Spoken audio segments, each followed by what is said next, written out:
శ్రీ గురుభ్యో నమః. శ్రీ మహాగణాధిపతియే నమః. శ్రీ సరస్వతి నమః. భక్తులారా, భాగవత మహాపురాణం యథాతథంగా చెప్పుకున్నాం. ఇందులో భాగంగా నిన్నటి వరకు మనం 3 స్కందాలు పూర్తి చేశాం. 4వ స్కందాన్ని 22 భాగాలుగా చెప్పుకున్నాం.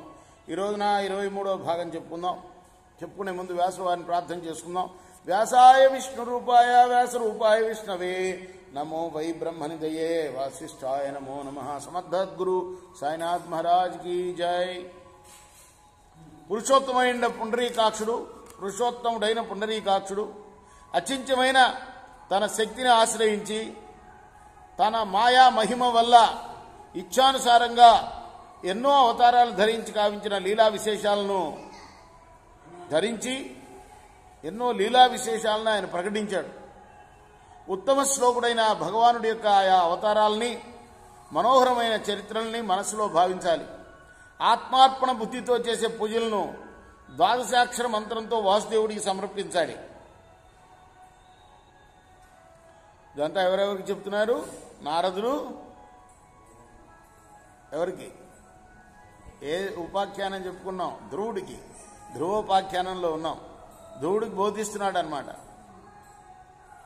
ఆత్మార్పణ బుద్ధితో చేసే పూజలను ద్వాదశాక్షర మంత్రంతో వాసుదేవుడికి సమర్పించాలి. ఏమిటి ఆ ద్వాదశాక్షర మంత్రం? నిన్న చెప్పుకున్నాం కదా.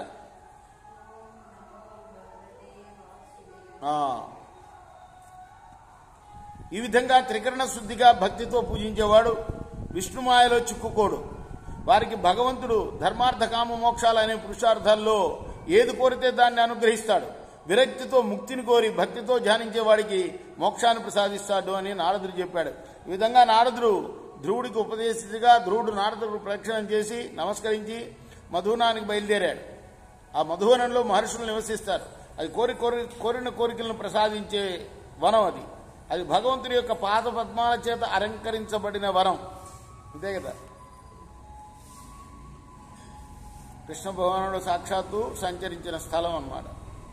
మనం అట్లానే ఏ స్థలానికి వెళ్ళినా ఆ స్థలంలో ఆ స్థలం ప్రసిద్ధి ఎందుకు అవుతుంది? ఇప్పుడు షిరిడి ఉంది, ఎందుకు? అక్కడ ఆయన నడయాడాడు కాబట్టి కదా, సాయి భగవానుడు. అదేవిధంగా మధువనంలో ఆయన తిరిగాడు కాబట్టి కృష్ణ భగవానుడు అక్కడ తపస్సు చేయమని నారదుడు ధ్రువుడికి చెప్పాడు. ఎందుకు జరుగుతుంది ఇదంతా కదా? సురుచి సునీతి భార్యలు ఉత్తానపాదుడికి. ఆ ఉత్తానపాదుడు చంక ఎక్కేవాడు, ఎప్పుడు ఒళ్ళో కూర్చుండేవాడు. ఎవరు? చిన్న భార్య కొడుకు. పెద్ద భార్య కొడుకు పేరు ధ్రువుడు. పాపం ఈయన దగ్గరికి వస్తే దగ్గర తీసేవాడు కాదు. పేర్లు కూడా చూడండి గమ్మత్తుగా ఎట్లా ఉంటాయి. సునీతి, సురుచి.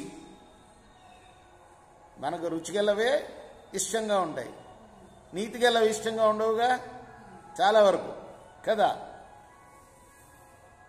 అలానే ఆ రాజుకు కూడా ఆ పెద్ద భార్య అంటే ఇష్టం లేదు, చిన్న భార్య అంటే ఇష్టం. ఆ చిన్న భార్య దగ్గరుండి అన్నది, నువ్వు నా కడుపున పుట్టేదాకా నీకు నీ తండ్రి యొక్క ఒళ్ళో కూర్చుండే అర్హత లేదు అని చెప్పింది. దానికోసం తపస్సు చేసుకోపో అన్నది. వీళ్ళమ్మ కూడా అదే మాట చెప్పింది. నాయన, మీ పినతల్లి చెప్పింది కరెక్టే నాయన, నువ్వు అలానే చెయ్యి అని చెప్పింది ఆమె. ఎందుకంటే నేను నోచుకోలేదు, నా పూర్వజన్మ సంస్కారం అయి ఉంటుంది అది, నేను ఇలా ఉండటానికి కారణం. కాబట్టి నువ్వు కూడా ఏదో నీ తమ్ముడి మీద ద్వేషం పెంచుకోవద్దు. కేవలం నీ పినతల్లి చెప్పినట్టుగా తపస్సు చేసి ఆమె చెప్పినట్టుగానే చెయ్యి, ఆమె కడుపులో పుట్టడానికి కోసం అని చెప్పింది. ఎంత మంచిది. సునీతి అంటే అది. ద్వేషాన్ని పెంచుకోకు అని చెప్పింది. అలా బయలుదేరాడు తపస్సుకు. ఆ దారిలో నారదుడు ఎదురై ఈ విధానం అంతా బోధించాడనమాట. అది ఆ కథలో ఉన్నాం మనం, ధ్రువోపాఖ్యానం.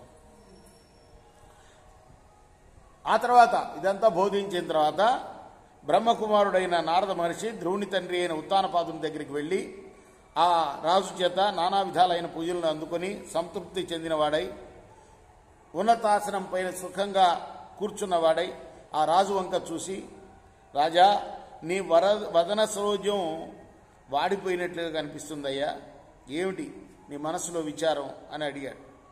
దానికి నారదుడికి ప్రశ్నకి సమాధానంగా, మునీంద్ర, నా ప్రియపుత్రుడు ధ్రువుడు అనేవాడు తెలివిగలవాడు, పాపం అనేది తెలియనివాడు, 5 ఏళ్ల పసివాడు, వాడిని అవమానించాను నేను. అందుకు వాడు మరి క్షత్రియుడు కదా బిడ్డ, అందుకు వాడు నా చేత పరాభవం పొందినవాడై తల్లితో పాటుగా వెళ్ళిపోయాడు. విధంగా వెళ్ళిపోయిన మా ధ్రువుడు ఎక్కడున్నాడో ఏమిటో తెలియదు, ఆలోచనలో ఉన్నాను అన్నాడు. అటువంటి మంచి పిల్లవాడిని నా ఒళ్ళో కూర్చోవద్దు అని నిరాకరించి అవమానించాను. ఓ మునిచంద్రమా,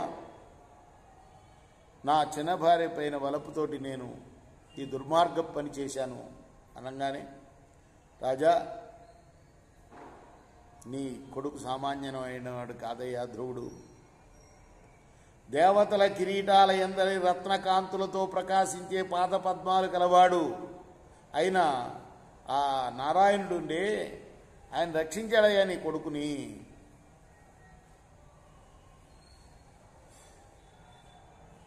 నీ కొడుకు కూడా మామూలు వాడు కాదు, సమస్త లోకాలు కూడా ప్రస్తుతించే కీర్తి సంపద గలవాడు, ప్రసిద్ధికి ఎక్కిన మంచి ప్రవర్తన గలవాడు.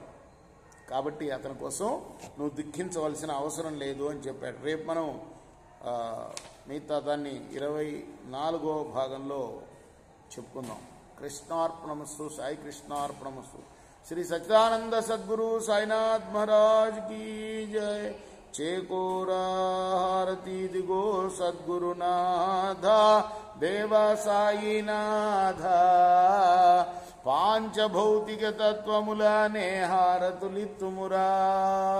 నిర్గుణం మగు స్థితే వీడి ఎట్లి ఆకారం పొందితివో సాయిరాం. సర్వము నిండిన నీవే ఇంకను ఉంటివి తల్లివలే. రజోతమో సత్వము నుండి మాయటు జనించే బాబా మాయటు జనించే. ఆ మాయ నుండి వేరే మాయ ఏ తీరుగా వచ్చే. సప్త సాగరాలు నీకు క్రీడారంగములు బాబా క్రీడారంగములు. నీ లీలాతల విస్తారణకే విశ్వము సృష్ట్యాయే.